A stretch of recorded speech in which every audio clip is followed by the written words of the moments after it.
Today, I want to welcome Steve Lagomarsino. Boy, that's a mouthful. It's probably why he calls his podcast the Steve Lag's Unfiltered podcast. Just so you have to say Lagomarsino, but hopefully we got that right. Steve is the president of TRC Electronics, and he also is leads a the Business Mastery Leadership Program, where he gives back to basically gives back. He wants to see leaders succeed, and that's one of the reasons I'm excited to have him here on Leaders and Legacies. He's an energetic guy.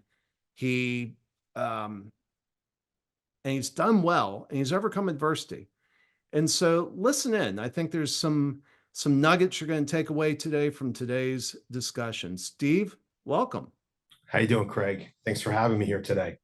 I've been looking forward to it. So I grew up a little bit south of you. I grew up on the Eastern Shore of Maryland, and I was very disappointed to hear that you don't eat scrapple. But nobody's perfect.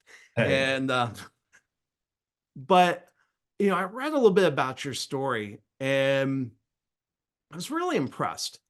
So, like me, you got an engineering degree, yes, but you decide you didn't want to design things. You wanted to help serve those who do design things. that's right. Yeah. So when I looked at it, the opportunity, well, if I can understand the my clients, what their needs are, I'm going to be able to better serve them. So for me, the strategy was let's go to school, get an engineering degree, and I'm going to serve those clients a service, selling them products that they're going to need, but be able to help them and succeed in their roles better. Yeah. Yeah. And so your business, you're a distributor. Mhm. So you don't manufacture the products, you take products other people manufacture from all different companies, and you basically find engineers that need those products and you connect them with the products. Yeah, that's right. So, you're going to find an engineer that's designing a new product, and they're going to need a power conversion component. That's what we sell, and we're going to guide them through the selection process to make sure they select the ideal component for their design from a technical, electrical, mechanical, commercial aspect. Yeah. Now, one of the things I saw that was really interesting when, so you graduated college in 97, is that right? Yeah, December '97. December. Hey, I'm a December grad too. Oh, But the but one of the things, so you get to work in 98, right. people were just figuring out the internet, Hmm. and you jumped in and you're like, hey, there's something to be done with SEO and pay per click and all this stuff. Yeah, it's you got to be able to, like, in business leadership, you got to be able to have a vision. You got to be able to see the future a little bit. And when I came into business, was working with my dad out of college. When my dad had a small business, couple $1 million in revenue, and it was all local customers. And I said, Dad, I think if we create a website, we're going to be able to reach customers all across the country. He's like, I don't know about that. I was like, all right, well, I'll just learn how to do it, and I'll do it at night since you're not on board. Wow.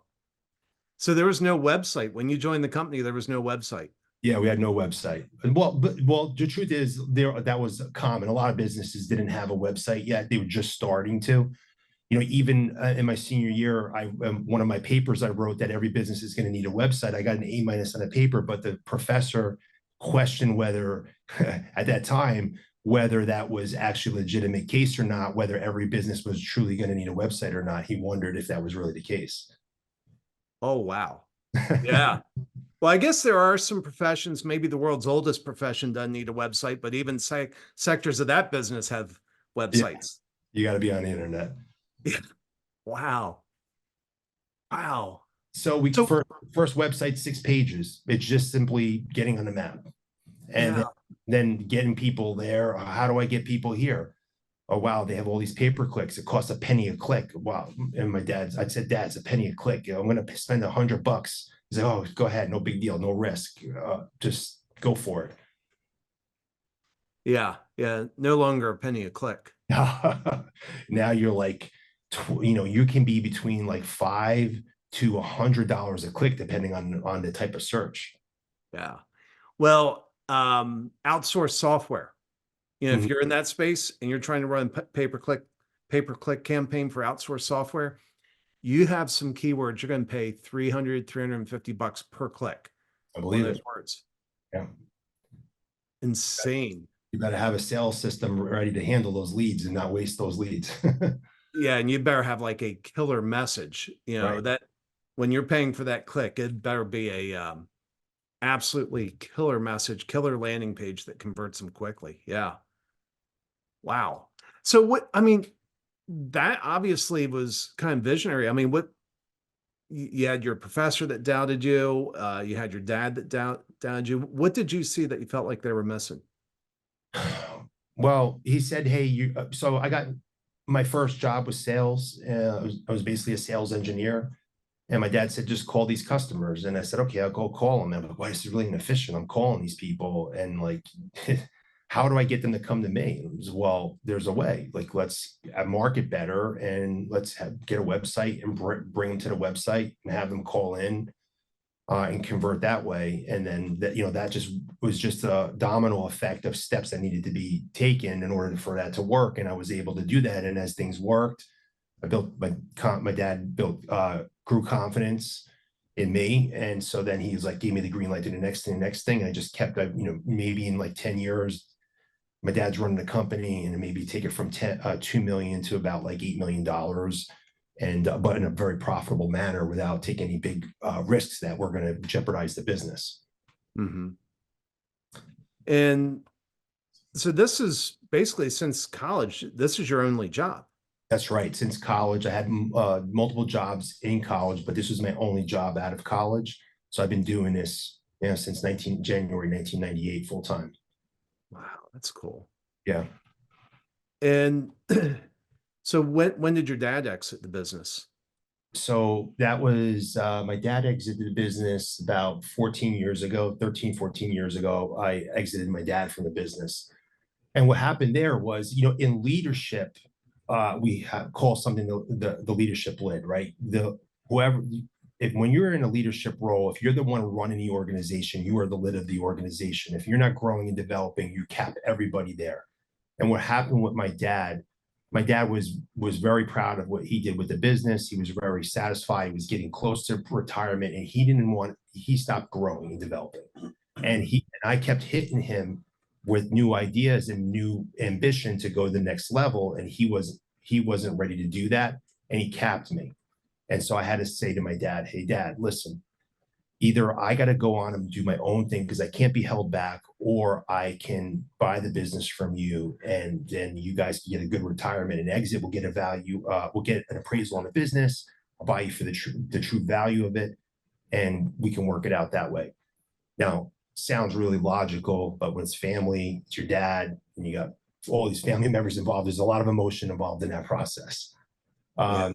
And then, long story short, my dad sold me the business, and then we took it from 8 million to 50 million because I was able to keep growing and develop myself.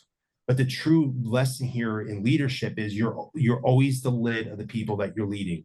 You'll never produce somebody in a current role better than you unless they move on from you. You're always going to cap them. So you got to be growing and developing as a leader, so that the people you're leaving room for them to continue growing and developing. Yeah. Yeah, Jack Welch used to say that he didn't want managers, he wanted leaders, and he wanted leaders that were leading in a way where they were running fast just so they could stay ahead of the people that they were leading. Great. And I hate the word managing. You manage systems and processes, and you lead people. And you can let and you can let metrics manage the people, but you, like, leaders need to develop and lead and coach people, not be a manager. Most leaders in corporate world right now are just glorified. They're just glorified managers, and they're really not leading and developing people. Yeah. I've got somebody that works for me named Elena, and years ago she came up to me and started talking, and I listened.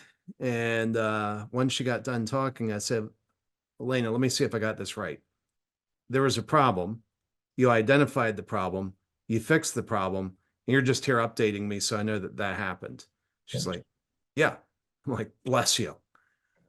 It's like, that's what we dream of. Right. You don't want to be involved in every decision. No. Yeah. So what the goal as a leader is to coach people and teach them how to think, not what to think, how to problem solve. So when someone identifies a problem, nobody is permitted in my organization to come in and just tell me about a problem. What, okay, you've acknowledged and accepted that there's a problem. That's great.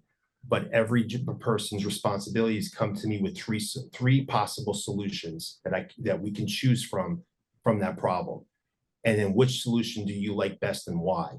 And then when I hear that, what I can do is work with them and dissect the thought process on how they either came to a great conclusion or maybe not the best conclusion.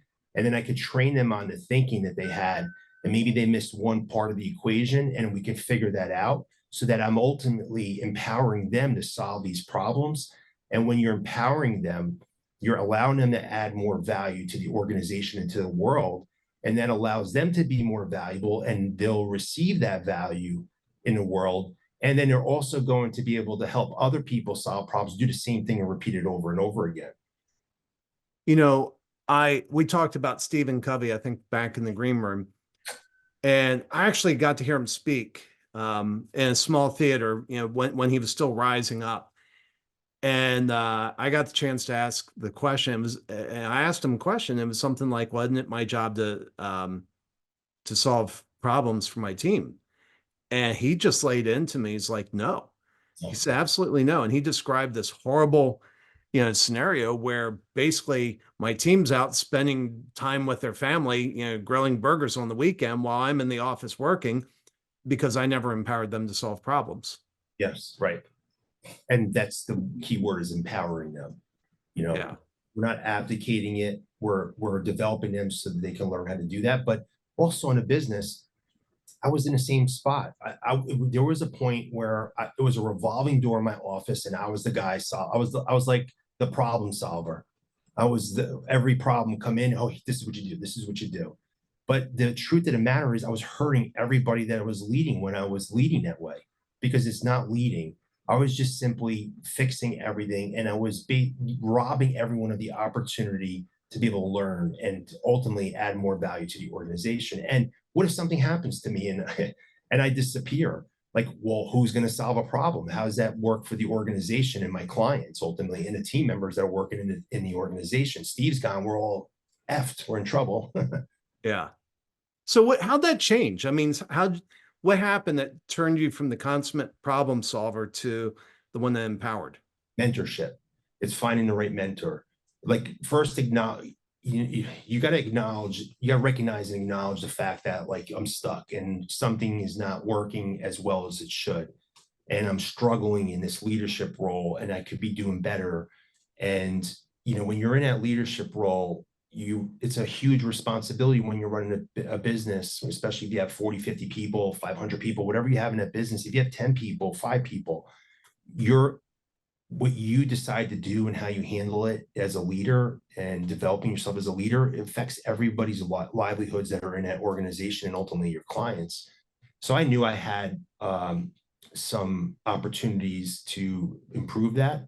And it's okay, what am I looking for? I need to find a mentor, and what are the problems I'm trying to solve, and how does that look in another person? Like, what would they represent? And being able to visualize that. And when at first I'm like, this is a unicorn, I'm never going to find this person. But then ultimately you attract it into the world. If you keep thinking about it and you talk about it, you're going to do the things you need to do to bring that person into your world, and it ends up happening. But inevitably, people make bad decisions. When you let them make decisions, when you empower them to make decisions, they're going to make bad decisions. Yep, that's right. So John Maxwell says, what's your return on failure? It's just getting a return on failure. You only fail in life if you quit. But if you never quit, you'll never fail. And you're going to fail in moments. You're going to lose games. You're going to lose a battle. But the war will never end, and you'll win the war if you just simply never quit.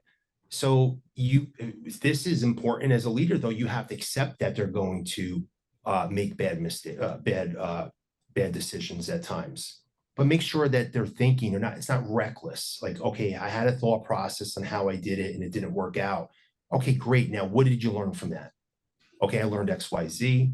And next, okay, then what will you do next time? Well, next time I'm going to change this when I do this. Perfect. Now, if someone's making the same mistake over and over again, now they're not learning and they're repeating it, that's not learning. But if they're learning from their mistakes and they get a return on their failure and then they're getting better, that's a really great thing. That's what's called growth. Yeah. Yeah. And that's the hard thing. You know, when you see a failure in motion, a mistake in motion, and you know you could stop it, Right. having that restraint to not stop it. Well, yeah, it depends on the severity of it, Right. what the impact's going to be. There's things that are going to, hey, this is not going to be very impactful. Let's let them go through that experience. And you're just watching it and they need to experience this, let this happen. But if you know that, okay, this is going to have a severe impact beyond like what we really need to, okay, I got to step in and say, okay, hey, let's just take a break here. We're going to make it, I'm going to make an audible right now. We're going to pivot a little bit here because this is what's happening. And then let's learn from this right now. We have an opportunity to learn from it. Yeah. Yeah. But as a leader, it's not being emotional. The irony is business owners make a million mistakes. I watch the business owners like make mistake after mistake after mistake over and over again. Most business owners have made more mistakes than any of their employees will ever make in their lifetime. And, because you're a risk taker and you're an entrepreneur. And it's just having that understanding and not bringing emotion into the equation and understand that, hey, your job there is to bring logic into it and just to help them learn from it. And most of employees, they beat themselves up enough. You don't need to make them feel any worse than they already feel about it. Yeah. Yeah. How, so when you're mentoring somebody, Mhm. how long does it take and what does it take for them to realize that when they make a mistake, it's not the end of their job. And, they're not going to get fired, but it's a learning experience. What do you find that you have to do to get them to that point of comfort? Well, everybody's unique and different, so it looks different for everybody. And, it really depends on what how resilient are they? What's their level of resilience? Because that's going to determine how fast they can really move through that. People that lack resilience, well, now we got to be building resilience so they can handle that failure experience and understanding that ultimately it is part of success. There's no success without failure. So everyone's different, and when you're learning about the person that you're leading and you're connecting with them, you start learning about their story over time. And you can really connect the dots about like where this is really rooted from, and as you earn their trust and respect as a leader, and that takes a little bit of time, but once you start earning that trust and respect, they'll let you in a little bit more and give you better understanding, and then you can start identifying what it takes to develop that so that they can move forward and grow through it. But it's different for everybody. Some people, like, they just needed one person to tell them that, and bam, they're good. But most people, it takes some time. Yeah. Yeah. One of the things when I'm working with somebody about and talking about marketing and sales, one of the things I say is when you're talking to an owner, you have to talk to them differently than you talk to an employee because they make decisions differently. Mhm. And I think we would all like our employees to make decisions as if they were owners. Right. You have any thoughts there? How to make that happen? Yeah, there's a couple things. One, about how you communicate people. You could use like a disc assessment, driver analyzer, stabilizer, um, driver analyzer, stabilizer, influencer. So everyone's like unique and different. Most business owners are drivers, high drivers, go, go, go. And it's only 3% of the population, but that's most business owners. So you can be a lot very direct. But in terms of that ownership, it's when all right, look, a company is not this thing. A company is a team. It's a team of people. A team of people has a culture, and a team of people has systems and processes, which are the plays they run, and they have an identity based on their history and how they show up in the marketplace on game day from day to day. So first, it's how do you create that team environment? You need to get them so that they feel pride in the team that they belong to, not this like thing, TRC, that's different, but that's different than what we are. That's number one. And number two is getting ownership. And so ownership to the solving of problems we just talked about, ownership to projects. How do you develop a sense of ownership and you work that into the development and you create ownership? Hey, you own this. This is your project. and I'm empowering you to do it because I believe that you have the ability to succeed in this. And here are the targets for the project. And I know you can do this, and and now you give an ownership to them, and you're not abdicating it, forgetting about you're developing them and working alongside them when they're doing that. So a lot of people in business have a hard time with that because they're not working on making sure the team members have ownership to the success of the organization, the success of the team. Yeah. It's like in a sport, we watch sports. Most people will root their ass off on Sunday for their favorite football team, but then show up to their own job in the team that they play on and not root at all. Well, that's because it's leadership right now. And it's a broken mindset. But that's their team they're on. And how do you inspire them to something bigger? And if a lineman misses a block, hey, I take ownership for that. I missed the block, and that's why the quarterback got sacked. Well, you need to make sure everyone understands their roles and responsibilities, and you own this piece. And we all ultimately own whether we win the game or not at the end of every single day. Yeah. Yeah. That's good. That's good. So it's been kind of an interesting economy. Different people argue about whether we're in recession or not, or what have you, but let's just say it's been interesting.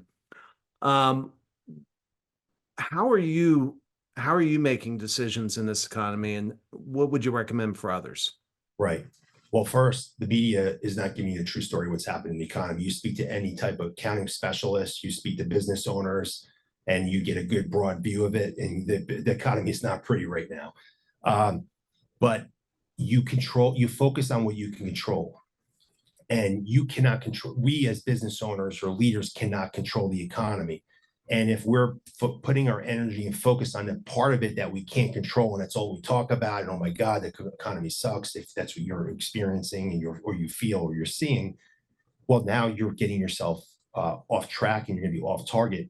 It's there's an opportunity here.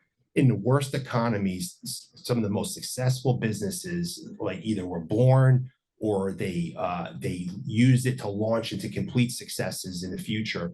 So what's the opportunity right now? What do we have control of? How can we get better and how can we grow? Even if we might not see the short-term results, but if we're playing the big infinite game here in business, it's not a finite game, just today, just this month, or just this year. Like, we're playing an infinite game when we have to be able to zoom out and see the really big picture here. And what does it look like in the future? And so you got to focus your energy on it, and you have to have a high belief and have a vision of where you want to take your business. Otherwise, you're going to stress like crazy about what's not working in the moment. Mm-hmm. Yeah. Yeah. And I like what you said about there's opportunity. There always is. Walt Disney Corporation was founded during the Great Depression, Yeah. a time when people were absolutely broke. It was a business. It was an entertainment business. They weren't selling food. They were selling entertainment. Yes. Right. It's crazy, right? If I'm not mistaken, the Empire State Building was also built in the Great Depression. You just, these things, amazing things happen in the worst of times. It's a mindset thing, though. You've got to maintain the right mindset and have that mental health. And what am I focusing on? And like, if I'm going to look back on, so say that I'm going through a tough period in my marketplace today, 5 years from now, 10 years from now, when my future self looks back on it, what do I want to say about how I responded during that time? When I know my business is going to be so much bigger and so much more successful, we're getting there because I'm never going to quit, and I'm going to keep investing in myself and my people and in my business. What do I want to, or how am I going to look back at it? I might laugh at it like, wow, that was so interesting how I was stressed about it when it was just like a little blip on the radar. Yeah. All right. So last question. You've got a stack of books on the shelf behind you. Yeah. If you had to tell somebody to read one of those books, which book would it be? Ooh, which one would be the best? That's a tough question here. I'd say Be Obsessed or Be Average, especially if you're a business owner.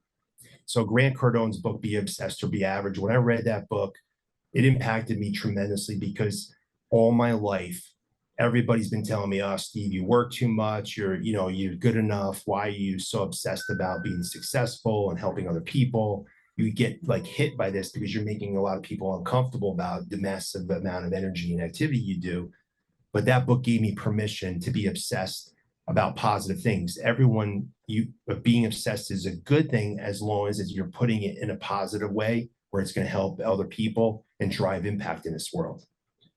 That's awesome. You know, there was a political ad here in Austin that got nationwide coverage, and it was local county commissioner who was going around and he was just badgering his wife, hey, if we could do this. He was talking about all these things, and his wife would come in front of the camera and she's like, please reelect Gerald, please. It was just playing off that obsession. Right. Yeah. There you And it go. was such a creative commercial that it resonated across the country. It got national coverage because people appreciate that. Yeah, I mean, okay, maybe our spouses don't appreciate it, when we're obsessed, but as a leader, it communicates to people that you're all in.